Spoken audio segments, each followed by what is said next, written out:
All right.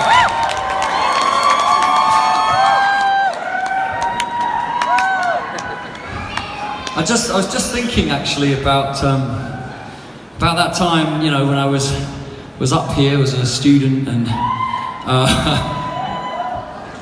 and I kind of wasn't really partaking in the course, partaking in lots of other things, just not.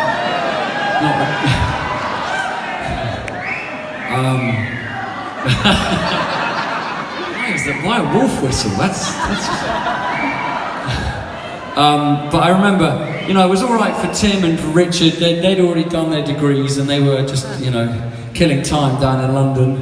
And they said, well, why don't you leave university and come and live in London, and we'll make a go of the band. And I was like, okay.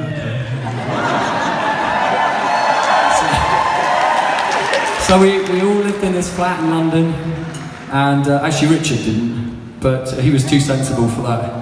But Tim and I, and Dominic, who was our guitarist at the time, we lived in this flat in London, and it was a strange time because everything that we earned we put in towards trying to make our music a reality, and it was it was a struggle, but it was also a beautiful time of kind of discovering who we were as a band and what we were going to do and how we were going to make it work.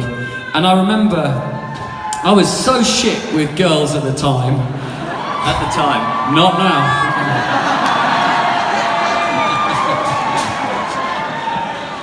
But there was one girl I'd fallen madly in love with, or I thought so anyway. And she I think gaslighting is the modern term for it. She just kind of kept stringing me along anyway.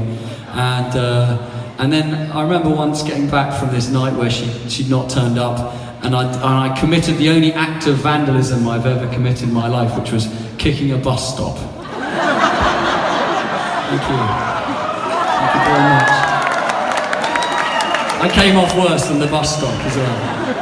But I remember shortly afterwards, this man over to my left here, he wrote this next song, and I guess it was all about how useless I was at being in love. But also it was a song about friendship and knowing that he was there for me in that time. And the song means an awful lot to me as a result. It's called She Has No Time. There we go.